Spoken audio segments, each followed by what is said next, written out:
भंग करो इस चुनाव आयोग को। एसआईआर के नाम पर वोटर लिस्ट में हेराफेरी नहीं चलेगी। इस देश का लोकतंत्र, लोगों का वोटिंग राइट, इन सब को बचाने का जिम्मा हम उन पॉलिटिकल पार्टीज के भरोसे नहीं छोड़ सकते जो खुद ही लोकतांत्रिक नहीं है। इस तरह की बहुत सारी बातें कहते हुए भारत के नागरिक समाज के कार्यकर्ताओं ने, यानी देश के बड़े बड़े वकीलों, पूर्व सिविल सेवकों यानी आईएएस आईपीएस अधिकारियों ने, शिक्षाविदों और टेक्नोलॉजी में महारत हासिल करने वाले तमाम लोगों ने चेन्नई में एक सम्मेलन में कहा है। और इस सम्मेलन से जो बातें निकली हैं वो गुजराती जोड़ी के कान खड़े करने वाली हैं और साथ ही साथ केंचुआ यानी ज्ञानेश कुमार को सीधी चुनौती दे रही है। जी हाँ, चुनाव आयोग के कथित चुनावी घोटाले के खिलाफ बड़े पैमाने पर आंदोलन का आह्वान किया गया है। अभी कुछ घंटे पहले ही चुनाव आयोग ने तमिलनाडु में भी एसआईआर कराने का ऐलान किया है, मगर खेल बिगड़ता हुआ दिख रहा है क्योंकि तमिलनाडु के मुख्यमंत्री ने भी चुनाव आयोग को आड़े हाथों लिया है और अलग अलग लेवल की तैयारी की बात कह रहे हैं। इसी बीच भारत में लोकतांत्रिक तानाशाही का एक नया नमूना सामने आया है।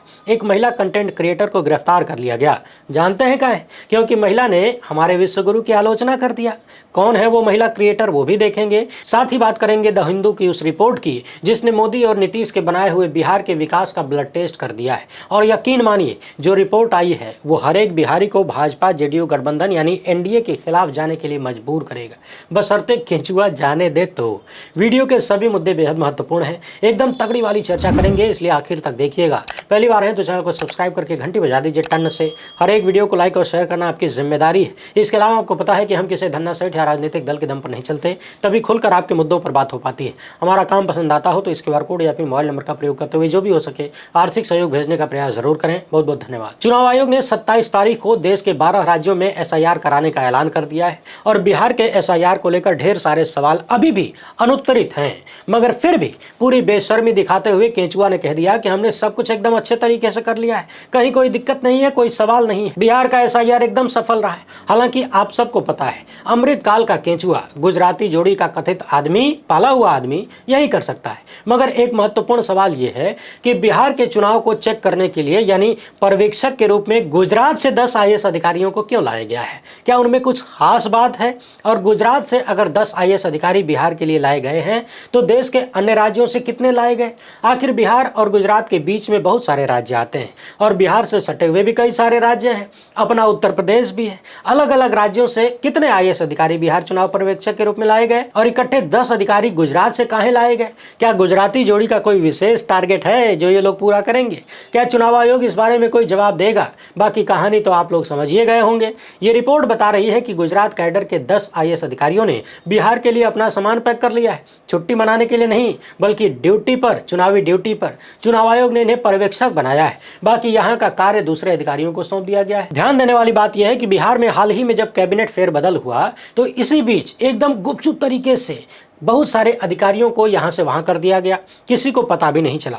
राजकुमार बेनीवाल, आलोक कुमार पांडे और डॉक्टर धवल पटेल जैसे अधिकारी बिहार की ओर जाने के लिए तैयार हैं। अब आप जनता पता लगाइए कि बाकी राज्यों से कौन से अधिकारी और कितने अधिकारी बिहार भेजे जा रहे हैं। फिलहाल हम चलते हैं चेन्नई सम्मेलन में। जी हाँ, भारत के नागरिक समाज कार्यकर्ताओं, वकीलों, पूर्व सिविल सेवकों, शिक्षाविदों और प्रौद्योगिकी के विशेष महारथी खुले तौर पर केंचुआ के एसआईआर को तत्काल रद्द करने की मांग कर रहे हैं और साफ साफ कहा है कि भाजपा के इशारे पर चुनाव आयोग जो हेराफेरी कर रहा है, इसके खिलाफ अब बड़े स्तर पर आंदोलन की जरूरत है, यानी राष्ट्रीय स्तर पर आंदोलन का आह्वान किया गया है। चेन्नई सम्मेलन में अभी के चुनाव आयोग यानी ज्ञानेश कुमार से लेकर 2 अन्य जो लोग गुजराती जोड़ी की मर्जी से बिठाए गए हैं, लोग कहते हैं कि उनके आदमी बिठाए गए हैं, इस आयोग को तत्काल भंग करने का मांग किया गया है। इसके साथ ही कहा गया है कि निष्पक्ष तरीके से नए चुनाव आयोग का गठन किया जाए, वीवीपैट पर्चियों का 100% मिलान हो, यानी उनको भी गिना जाए और किसी भी वोटर का नाम उसको बताए बिना, उसे सूचित किए बिना लिस्ट से हटना नहीं चाहिए। इस सम्मेलन में कहा गया कि जो वोटर लिस्ट है वो मशीन से पढ़ने के लायक होनी चाहिए तथा हर एक वोटिंग मशीन में वोटरों का डेटा इस तरह से लॉक करके रखिए कि उसमें बदलाव न किया जा सके। इस सम्मेलन में देश के हर एक राज्य में जमीन पर कार्यवाही के लिए देश भर के लोगों को जागरूक करने के लिए संकल्प लिया गया। सोशल साइंटिस्ट और लेखक तथा अर्थशास्त्री परकला प्रभाकर, जो कि वर्तमान में केंद्र सरकार के वित्त मंत्री निर्मला सीतारमण के पति भी हैं, उन्होंने कहा कि लोकतंत्र वो होता है जहां वोटर सरकार चुनते हैं, लेकिन भारत का लोकतंत्र उस मुकाम पर पहुंच गया है अमृतकाल में जहां सरकार वोटर चुन रही है। एक बार फिर से सुनिए, लोकतंत्र का मतलब होता है लोगों का तंत्र, यानी आम जनता जो सिस्टम बनाए, तंत्र चुने, वो होता है लोकतंत्र। मगर यहाँ खेल ऐसा हो गया है अमृतकाल में कि सरकार अपना वोटर चुन रही है केंचुआ के माध्यम से। पिछले कई साल से कई चुनाव में डाले गए वोट और गिने गए वोटों में अंतर रहता है। वोटिंग समाप्त होने और मतदान के दिन आंकड़ों के बीच काफी अंतर मिलता है, यानी वोटिंग खत्म होने के बाद जो आंकड़े बढ़ जाते हैं वोटिंग के, उसकी बात हो रही है। ये सवाल बहुत सारे शोधकर्ताओं, नागरिक समाज के सदस्यों और विपक्षी दलों ने उठाया है। मगर चिंता इस बात की है कि जमीनी स्तर पर इसके खिलाफ कोई आंदोलन खड़ा नहीं हुआ। डॉक्टर प्रभाकर ने कहा कि हम भारत की लोकतंत्र को उन राजनीतिक दलों के भरोसे नहीं छोड़ सकते जो खुद ही लोकतांत्रिक नहीं है। इस सम्मेलन में न्यायपालिका पर भी चर्चा हुई। कानूनी विशेषज्ञ और कार्यकर्ता उषा रामनाथन ने कहा कि अपनी नागरिकता साबित करने का जिम्मा लोगों पर डाल दिया गया है और इसमें कुछ भी कर पाने में अदालतें सक्षम नहीं रह गई हैं। उन्होंने कहा कि हम जानते हैं असम में जो कुछ भी हो रहा है वो पूरी प्रक्रिया वास्तव में न्यायपालिका ने ही आगे बढ़ाया है। पूर्व आईएएस अधिकारी एमजी देवसहायम ने चुनावी प्रक्रिया को लेकर और पारदर्शिता में सुधार को लेकर कई सारे उपाय सुझाए। उन्होंने कहा कि वोटिंग समाप्त होने के तुरंत बाद वोटों की गिनती शुरू हो जानी चाहिए। मतदान समाप्त होने के 3 घंटे के भीतर वोट डालने वालों का पूरा आंकड़ा सामने आना चाहिए तथा वोटरों को इस प्रक्रिया में शामिल करने के लिए ग्राम पंचायत या स्थानीय निकाय स्तर पर वोटर लिस्ट का सामाजिक आकलन किया जाना चाहिए। यानी देश के टॉप के पूर्व अधिकारी, वकील, पत्रकार, सामाजिक कार्यकर्ता सब ने मिलकर केंचुआ की कथित वोट चोरी और हेराफेरी के खिलाफ देश भर में आंदोलन के लिए जागरूकता का आह्वान किया है और यह भी कह दिया है कि ये काम यानी वोट चोरी के खिलाफ लड़ने का काम उन पॉलिटिकल पार्टियों और नेताओं के भरोसे नहीं छोड़ सकते जो खुद ही लोकतांत्रिक नहीं है, क्योंकि लोकतंत्र जनता के अधिकारों का नाम है और इसे बचाने के लिए भी जनता को ही यानी आपको ही आगे आना होगा। उधर तमिलनाडु के मुख्यमंत्री एम.के. स्टालिन ने ऐलान कर दिया है कि हमारे यहाँ अगर वोट काटा तो फिर ठीक नहीं होगा। चुनाव से कुछ महीने पहले और खासकर नवंबर दिसंबर के मानसून के महीने में एसआईआर करना कई सारी कठिनाइयों को जन्म देगा। जल्दबाजी और अपारदर्शी तरीके से एसआईआर का संचालन करना चुनाव आयोग द्वारा नागरिकों को उनके अधिकारों को लूटने और भाजपा की मदद करने की साजिश के अलावा और कुछ भी नहीं है। यानी सीधे सीधे तमिलनाडु के मुख्यमंत्री का कहना है कि चुनाव आयोग जो जनता का वोटिंग राइट छीनने का काम कर रहा है भाजपा के इशारे पर, यह सीधे सीधे भाजपा के फायदे का काम हो रहा है। स्टालिन लिखते हैं कि बिहार में बड़ी संख्या में महिलाओं, अल्पसंख्यकों और SC/ST समुदाय के लोगों का नाम वोटर लिस्ट से हटा दिया गया और पारदर्शिता की इतनी कमी है कि मन में बहुत सारे गंभीर सवाल पैदा होते हैं, संदेह होता है। अब चुनाव आयोग ने अगले सप्ताह से तमिलनाडु में SIR का ऐलान किया है। इस घोषणा के बाद हमने भी यानी स्टालिन की पार्टी ने भी अपने गठबंधन सहयोगियों के साथ विचार विमर्श किया और इसी के आधार पर अगली कार्यवाही तय करने के लिए 2 नवंबर को एक सर्वदलीय बैठक बुलाई जाएगी। वोटिंग राइट लोकतंत्र की नींव है। आपको बता दें कि तमिलनाडु में DMK सरकार है, बीजेपी यहां नाम मात्र की भी नहीं है और तमिलनाडु राज्य से SIR के खिलाफ यानी वोटों की चोरी के खिलाफ मजबूत आवाजें निकल रही हैं। मगर समझने वाली बात यह है कि जिस बिहार की धरती को आंदोलनों की धरती कहा जाता है, जहां से आज़ादी की लड़ाई की भी शुरुआत बताई जाती है, जब इतनी सारी गड़बड़ियां, फर्जीवाड़े का आरोप लगने के बाद भी वो बिहार पूरी तरह से खामोशी से 80 लाख वोटरों के नाम कट जाने देता है, कुछ भी नहीं बोल पाता, तो तमिलनाडु की आवाज कहां तक पहुंचेगी? क्या वो आवाज हिंदी बेल्ट के राज्यों के लोगों को सुनाई देगी? क्या वो भी कभी जाग पाएंगे या गोबर का गुलगुला खा के मदमस्त अमृतकाल का आनंद लेते रहेंगे? बिहार का ब्लड टेस्ट रिपोर्ट देखने से पहले पूरे देश में चल रही कथित तानाशाही का आनंद लीजिए। द टेलीग्राफ की इस खबर को देखिए। मोदी का मजाक उड़ाने वाली कंटेंट क्रिएटर माधवी विश्वास को अश्लील सोशल पोस्ट के आरोप में त्रिपुरा में गिरफ्तार कर लिया गया। माधवी विश्वास ने प्रधानमंत्री नरेंद्र मोदी, मुख्यमंत्री माणिक शाह और सांसद विप्लव कुमार देव पर अलग अलग मुद्दों पर निशाना साधा था, यानी राजनेताओं की आलोचना किया था, जो सत्ता में है उनसे सवाल किया था। फेसबुक पर लोकप्रिय क्रिएटर है। अब पुलिस ने इनके कंटेंट को अश्लीलता फैलाने वाला मानकर गिरफ्तार कर लिया है। पश्चिम अगरतला पुलिस थाने के प्रभारी का कहना है कि महिला के घर पर हमने छापा मारकर उन्हें गिरफ्तार कर लिया। ये सोशल मीडिया पर अश्लीलता फैलाने का काम करती हैं। उनके खिलाफ IT और BNS की कई धाराओं के तहत मामला दर्ज किया गया है। पिछले महीने भी पुलिस ने उनके खिलाफ शिकायत दर्ज किया था, क्योंकि महिला क्रिएटर ने प्रधानमंत्री मोदी के एक मंदिर की संक्षिप्त यात्रा की आलोचना किया था।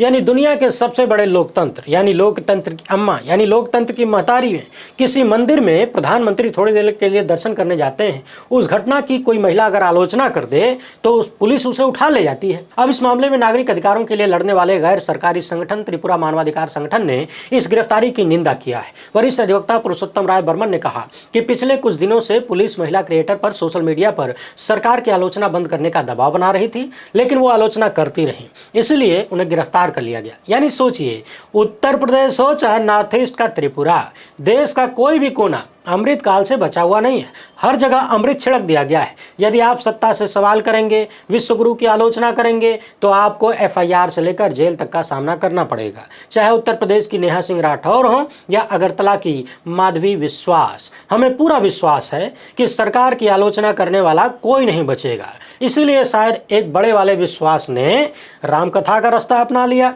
सोचिए, पुलिस को लगा दिया गया है कि कोई क्रिएटर हुजूर की आलोचना न करे, और करे तो उसको उठा लो, जेल में डाल दो। जबकि उसी त्रिपुरा में कितने अपराध होते हैं नागरिकों के खिलाफ। क्या पुलिस इतनी खलियर है और हमारे प्रधानमंत्री इतने छुई मुई हैं कि महिला क्रिएटर की आलोचना से डर जाते हैं, बर्दाश्त नहीं कर पाते, इतने कमजोर हैं? 56 इंच तो उन्हीं का था ना।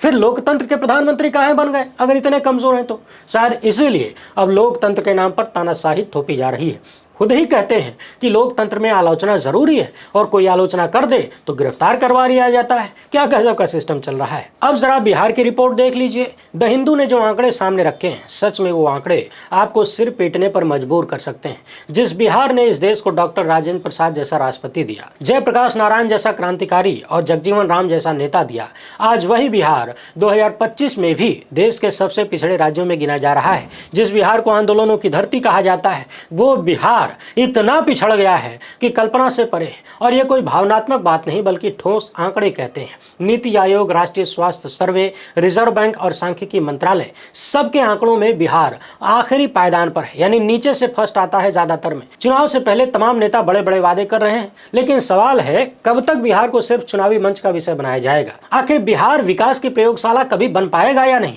नीति आयोग की ताजा रिपोर्ट बताती है कि बिहार का मानव विकास सूचकांक यानी HDI 0.609 है, यानी देश के 27 राज्यों में सबसे नीचे। तुलना कीजिए, केरल का स्कोर कितना है? 0.789। अब बताइए, जिस राज्य में मानव विकास का मतलब ही शिक्षा, स्वास्थ्य और जीवन स्तर है, वहां बिहार आखिरी नंबर पर क्यों है? क्या ये 17 साल की डबल इंजन सरकार का नतीजा नहीं है? आखिर नरेंद्र मोदी और नीतीश कुमार की जोड़ी पिछले 17 साल में बिहार में क्या कर रही है? एनडीए की सरकार क्या कर रही है? लगभग 2 दशक का समय बहुत लंबा होता है किसी भी क्षेत्र में विकास के लिए, मगर यहाँ सुधार तो छोड़िए, बिगाड़ ही होता जा रहा है। बिहार की महिलाओं की हालत तो और भी ज्यादा चिंताजनक है। केवल 6% महिलाएं ऐसी हैं जिन्होंने कभी स्कूल देखा है। मतलब 94% महिलाएं अब भी अशिक्षा के अंधेरे में हैं, और उनकी उम्र 20 से 24 साल है, जिनमें से लगभग आधी 47% की शादी 18 साल से पहले कर दी गई। 21वीं सदी का भारत चांद पर पहुंच गया, मगर बिहार में बेटियां अब भी बचपन में ब्याही जा रही हैं, स्कूल नहीं पहुंच पा रही हैं। और यह आंकड़ा कोई विपक्षी दल का नहीं है, किसी विपक्ष के नेता का नहीं है, बल्कि सरकार के मंत्रालय का है। उसी मोदी सरकार के मंत्रालय का, एनडीए की सरकार के मंत्रालय का। बच्चों का हाल देखिए, हर चौथा बच्चा कुपोषित है। यानी आपके सामने अगर 100 बच्चों को ला दिया जाए तो उसमें से 25 कुपोषित है। यानी न तो कद सही से बढ़ता है, न वजन। इन्फेंट मोर्टेलिटी रेट, शिशु मृत्यु दर में बिहार 27 में से 27वें स्थान पर है, यानी नीचे से टॉप पर है। दूसरे शब्दों में सुनिए, पूरे भारत में सबसे ज्यादा बच्चे बिहार में मर रहे हैं, बिहारी मर रहे हैं। यह संपूर्ण विकास नहीं, बल्कि संपूर्ण विनाश की पराकाष्ठा कही जा सकती है।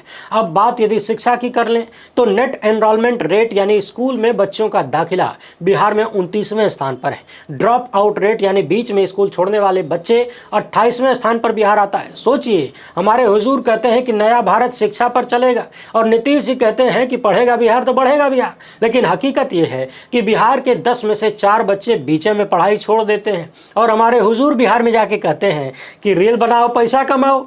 माई बाप बच्चों को मना कर रहे हैं कि रील बनाना बंद करो, पढ़ाई लिखाई करो, मगर हुजूर कहना है कि नहीं रीलवे बनाओ। कहें कि इनको पता है कि पढ़ लिख गया तो सवाल करेगा, फिर हम फंसेंगे। इससे बढ़िया है कि पहले ही जवानी में रील बनाने में ठेल दो, रील बनाए, रील देखे और रेल दिया जाए। अब जरा अर्थव्यवस्था पर नजर डालिए। बिहार का प्रति व्यक्ति आय 2023-24 में सिर्फ 60,337 रुपया है, जबकि तेलंगाना का 3,56,564 रुपया है।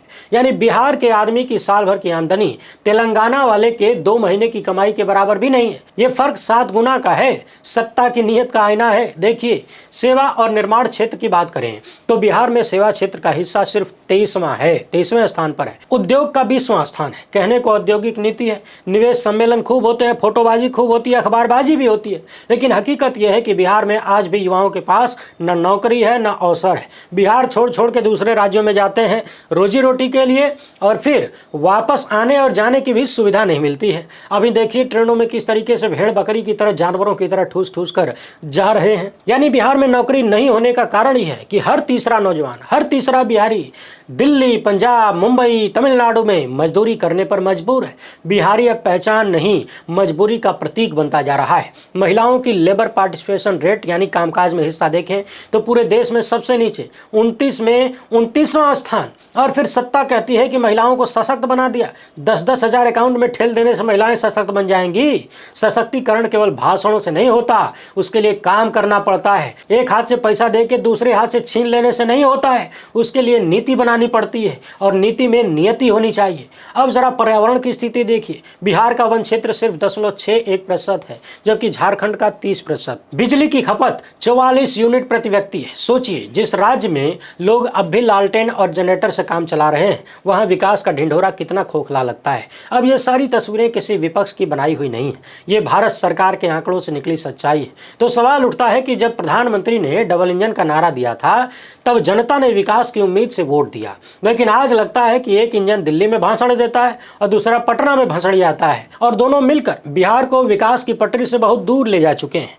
चुनाव फिर आने वाले हैं, हो रहे हैं, मंच सजने शुरू हो गए हैं, नेताओं के भाषणों की बारिश भी हो रही है और बिहार सुनता रहेगा। सीधे शब्दों में कहें तो बिहार में डबल इंजन एक दूसरे से टकरा गए हैं। आज बिहार का सबसे बड़ा सवाल सिर्फ बेरोजगारी नहीं, बल्कि प्रणालीगत असमानता है। 2024 में बिहार का बेरोजगारी दर 13.7% था, जबकि देश की औसत 7% है। यानी हर दूसरा युवा नौकरी की तलाश में है। लेकिन सरकार रोजगार मेले और बिहार दिवस मनाकर समस्या का समाधान दिखाना चाहती है।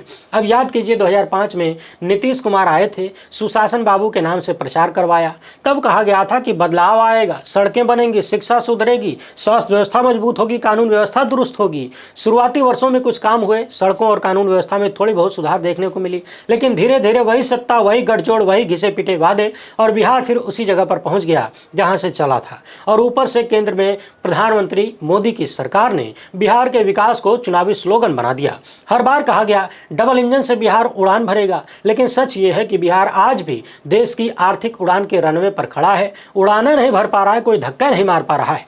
2022 की नीति आयोग रिपोर्ट बताती है कि बिहार में गरीबी दर 33% से ज्यादा है, यानी हर तीसरा परिवार गरीब है। और ये वही बिहार है जहां से सत्ता ने गरीबी हटाने का नारा 50 साल से दोहराया है। अब अगर सरकारें कहें कि हमने भाई योजनाएं दे दी, तो हाँ दिया था, लेकिन कागज पर ज्यादा है, जमीन पर कम है। मुख्यमंत्री बालिका साइकिल योजना, कौशल विकास योजना, प्रधानमंत्री आवास योजना, जीविका समूह, इन सब का प्रचार खूब हुआ, लेकिन क्या बिहार की ग्रामीण महिलाओं का जीवन बदल गया? अगर बदल गया होता तो आज भी बिहार महिला सशक्तिकरण में आखिरी क्यों है? अब बात करते हैं स्वास्थ्य व्यवस्था की। सरकारी अस्पतालों में डॉक्टर नहीं, दवाइयां नहीं और पीएचसी में बिजली नहीं।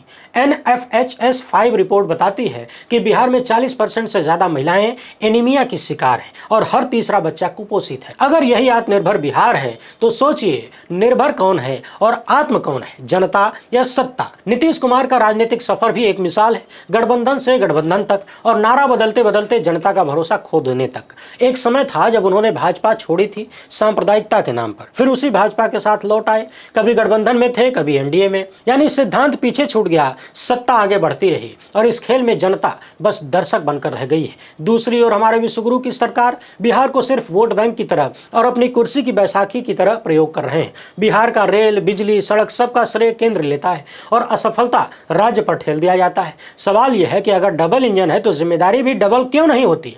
क्यों हर बार कहा जाता है कि राज्य को और फंड चाहिए? क्यों 17 साल के शासन के बाद भी बिहार की प्रति व्यक्ति आय 60,000 पर अटकी है? बिहार के युवाओं ने मजदूर बनकर देश चलाया।